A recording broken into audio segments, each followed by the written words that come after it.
Hello every one. ഇന്നത്തെ NCLEX സാറിന്റെ വീഡിയോയിൽ ഞാനിവിടെ ഫാർമക്കോളജി റിലേറ്റഡ് ആയിട്ടുള്ള ഒരു ക്വസ്റ്റ്യൻ ആണ് എടുത്തിരിക്കുന്നത്. ഇതിനകത്തൊരു ഡ്രഗ് ഉണ്ട്. ആ ഡ്രഗിനെ കുറിച്ച് എൻക്ലെക്സ് സാറിന് റിലേറ്റഡ് ആയിട്ട് എന്തൊക്കെ കാര്യങ്ങളാണ് നമ്മൾ അറിഞ്ഞിരിക്കേണ്ടത്, ഈ ക്വസ്റ്റ്യൻ എങ്ങനെയാണ് ചെയ്യുന്നതെന്നൊക്കെ നമുക്ക് ഡീറ്റെയിൽഡ് ആയിട്ട് നോക്കാം. ഓക്കെ, ആദ്യം തന്നെ നമുക്ക് ഈ ക്വസ്റ്റ്യൻ ഒന്ന് വായിച്ചു നോക്കാം. The nurse is caring for a client with hypertension who is taking lisinopril. Which of the following client findings is most concerning? Itchy lips and tongue, persistent dry cough, blood pressure of 142/92 mm of Hg, feeling lightheaded when standing quickly. Okay, ഒരു patient hyper tension ഉള്ള ഒരു patient ലിസനോപ്രിൽ എടുക്കുന്നുണ്ട്. ഈ പേഷ്യന്റിന്റെ 4 findings ആണ് താഴെ option ആയിട്ട് കൊടുത്തിരിക്കുന്നത്. ഇതിൽ ഏതാണ് നമ്മൾ ഇമ്മീഡിയറ്റ് ആയിട്ട് ആക്ട് ചെയ്യേണ്ട ഒരു ഫൈൻഡിങ്സ്? ഓക്കെ, പ്രയോറിറ്റൈസേഷൻ ക്വസ്റ്റ്യൻ തന്നെയാണ്. മോസ്റ്റ് കൺസേണിംഗ് ആയിട്ടുള്ള, നമ്മൾ മോസ്റ്റ് വറീഡ് ആകേണ്ട ഒരു ഫൈൻഡിങ്സ് ഏതാണ്? ഓക്കെ, സോ നമുക്ക് ലിസനോപ്രിൽ എന്താണെന്ന് അറിയണം ഇതിന്റെ ആൻസർ ചെയ്യണമെങ്കിൽ. അതുകൊണ്ട് തന്നെ ലിസനോപ്രിൽ എന്താണെന്ന് നമുക്ക് നോക്കാം. ഓക്കെ, ലിസനോപ്രിൽ എന്ന് പറയുന്നത് ഒരു AC ഇൻഹിബിറ്റർ ആണ്. ഹൈപ്പർ ടെൻഷൻ, ഹാർട്ട് ഫെയിലിയർ ഒക്കെ ട്രീറ്റ് ചെയ്യാനായിട്ട് യൂസ് ചെയ്യുന്ന ഒരു ഡ്രഗ് ആണ്. ഓക്കെ, ഇത് ഓറലി വൺസ് ഡെയിലി ആണ് കൊടുക്കുന്നത്. വിത്ത് ഓർ വിത്തൗട്ട് ഫുഡ് കൊടുക്കാവുന്ന ഒരു ഡ്രഗ് ആണിത്. ഓക്കെ, ഇനി എങ്ങനെയാണ് ലിസനോപ്രിൽ ആക്ട് ചെയ്യുന്നത്? ബ്ലഡ് വെസൽസിനെ റിലാക്സ് ചെയ്ത് ഹാർട്ടിലോട്ടുള്ള ബ്ലഡ് ഫ്ലോ കൂട്ടുകയും അതുവഴി ബ്ലഡ് പ്രഷർ കുറയുകയുമാണ് ചെയ്യുന്നത്. ഓക്കെ, സോ ലിസനോപ്രിൽ എന്താണെന്ന് ക്ലിയർ ആയില്ലേ? ഇനി ഈ ഡ്രഗ് എടുക്കുമ്പോൾ ശ്രദ്ധിക്കേണ്ട കുറച്ച് കാര്യങ്ങളുണ്ട്. അതിൽ ഫസ്റ്റ് വൺ ഹൈപ്പോ ടെൻഷൻ ആണ്.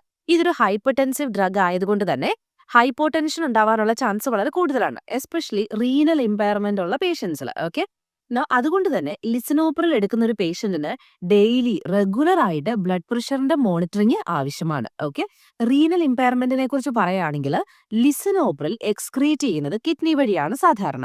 ഇപ്പോൾ റീനൽ ഇമ്പയർമെന്റ് ഉള്ള ഒരു പേഷ്യന്റ് ആണെങ്കിൽ ഈ എക്സ്ക്രീഷൻ നടക്കാതെ വരികയും ഈ ലിസനോപ്രിൽ കിഡ്നിയിൽ അക്യുമുലേറ്റ് ആകുകയും ചെയ്യും. ഓക്കെ, അതുകൊണ്ട് തന്നെ റീനൽ ഇമ്പയർമെന്റ് ഉള്ള പേഷ്യൻസിന് ഡോസ് അഡ്ജസ്റ്റ്മെന്റ് ആവശ്യമാണ്. ഓക്കെ, ഇനി അടുത്തത് ഹൈപ്പർ കലീമിയ.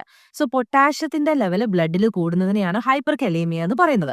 അപ്പോൾ ഈ ഒരു ഡ്രഗ് എടുക്കുന്ന പേഷ്യന്റിന് ഹൈപ്പർ കലീമിയ ഉണ്ടാവാനുള്ള ചാൻസും വളരെ കൂടുതലാണ്.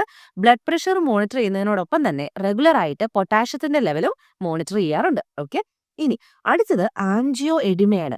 ആൻജിയോ എഡിമ എന്ന് നിങ്ങൾ കേട്ടിട്ടുണ്ടായിരിക്കുമല്ലോ അല്ലെ? ആൻജിയോ എഡിമ എന്ന് പറയുന്ന ഒരു ലൈഫ് ത്രെറ്റനിങ് കണ്ടീഷൻ ആണ്. ഈ ഡ്രഗ് എടുക്കുന്ന പേഷ്യന്റിന്റെ ലിപ്സ്, ടങ്, മൗത്ത് ഒക്കെ സ്വോളൻ ആകുക അല്ലെങ്കിൽ സ്വെല്ലിംഗ് ഉണ്ടാകുക. Okay, angio oedema life threatening condition ആണ്. അപ്പോൾ ഈ ഒരു സ്വെല്ലിംഗ്, അതായത് മൗത്തില്, ടങ്ങില്, ലിപ്സില്, ത്രോട്ടിലൊക്കെ ഉണ്ടാകുന്ന സ്വെല്ലിംഗ് ആണ് കേട്ടോ.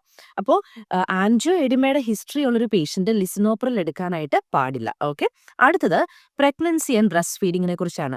ഫീറ്റസിൽ ഈ ഡ്രഗ് ഒരു ഇമ്പാക്ട് ഉണ്ടാക്കുന്നത് കൊണ്ട്, എഫക്ട് ഉണ്ടാക്കുന്നത് കൊണ്ട് തന്നെ പ്രഗ്നൻസിയിലും ബ്രസ്റ്റ് ഫീഡിങ്ങിലും ഒന്നും നമ്മൾ ഈ ഒരു ഡ്രഗ് പ്രിസ്ക്രൈബ് ചെയ്യാറില്ല. ഓക്കെ, അതുപോലെ തന്നെയാണ് surgery and anaesthesia.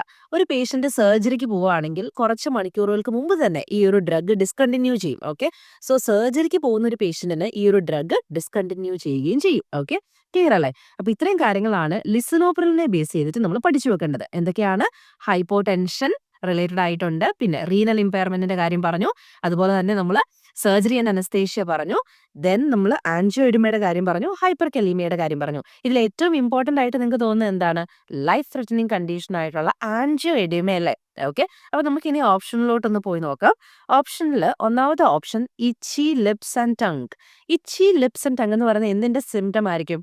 Yes, angio എഡിമയുടെ symptom ആണ്. കാരണം അവിടെയാണ് ഫേസിലും ടങ്ങിലും ത്രോട്ടിലും ഒക്കെ സ്വെല്ലിംഗ് ഉണ്ടാവുന്നത് കേട്ടോ. അപ്പൊ ആൻജിയോ എഡിമയുടെ ഒരു സിംറ്റം ആണിത്, itchy lips and tongue. Persistent dry cough, അതൊരു മോസ്റ്റ് കൺസേണിംഗ് ആയിട്ടുള്ള കാര്യമല്ല. Blood pressure of 142/92. ചിലപ്പോൾ ലിസനോപ്രിൽ വർക്ക് ചെയ്യാത്തത് കൊണ്ടായിരിക്കും ഈ ബ്ലഡ് പ്രഷർ ഇങ്ങനെ വന്നിരിക്കുന്നത്. അപ്പോൾ ലിസനോപ്രിലിന്റെ ഡോസിൽ അഡ്ജസ്റ്റ് ചെയ്യുകയോ അല്ലെങ്കിൽ വേറൊരു ഡ്രഗ് പ്രിസ്ക്രൈബ് ചെയ്യുകയോ ആണ് അവിടെ ചെയ്യേണ്ടത്. Okay, feeling light headed when standing quickly, ഇത് ഓർത്തോസ്റ്റാറ്റിക് ഹൈപ്പോടെൻഷൻ ആണ്. അപ്പോൾ ആൻജിയോ എഡിമേനെക്കാട്ടിലും ഇമ്പോർട്ടന്റ് അല്ല എന്ത്, ഈ ഓർത്തോസ്റ്റാറ്റിക് ഹൈപ്പോടെൻഷൻ എന്ന് പറയുന്നത്. അതിനുവേണ്ടി നമുക്ക് കുറച്ച് മെഷേഴ്സ് ലൈക്ക് പെട്ടെന്ന് എഴുന്നേക്കാൻ പാടില്ല ബെഡിൽ നിന്ന്, അങ്ങനെയുള്ള മെഷേഴ്സ് എടുക്കുന്നതിലൂടെ അത് നമുക്ക് അവോയ്ഡ് ചെയ്യാൻ പറ്റുന്നതാണ് അല്ലേ?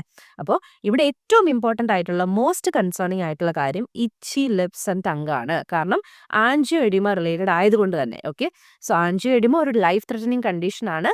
ലിസനോപ്രിൽ എടുക്കുന്ന പേഷ്യന്റിന് ഇച്ചി ലിപ്സ്, ടങ്, ഇച്ചി ത്രോട്ട്, സ്വെല്ലിംഗ് ത്രോട്ടില്, ലിപ്സില്, ഫേസിലൊക്കെ കാണുകയാണെങ്കിൽ അതാണ് മോസ്റ്റ് കൺസേണിംഗ് ആയിട്ടുള്ള ഒരു കാര്യം. ഓക്കെ, അപ്പൊ ഈ ഡ്രഗിനെ കുറിച്ച് കുറച്ച് കാര്യങ്ങൾ നമ്മൾ പഠിച്ചു. ഈ ഒരു വീഡിയോ നിങ്ങൾക്ക് ക്ലിയർ ആയെന്ന് ഞാൻ വിശ്വസിക്കുന്നു. ലിസനോപ്രിൽ എന്താണെന്നും അതിന്റെ പ്രിക്കോഷൻസ് എന്തൊക്കെയാണെന്നും പഠിച്ചു വെക്കുക. എൻക്ലക്സ് ആറിലൊക്കെ കോമൺ ആയിട്ട് വരുന്നൊരു ക്വസ്റ്റ്യൻ ആണ്.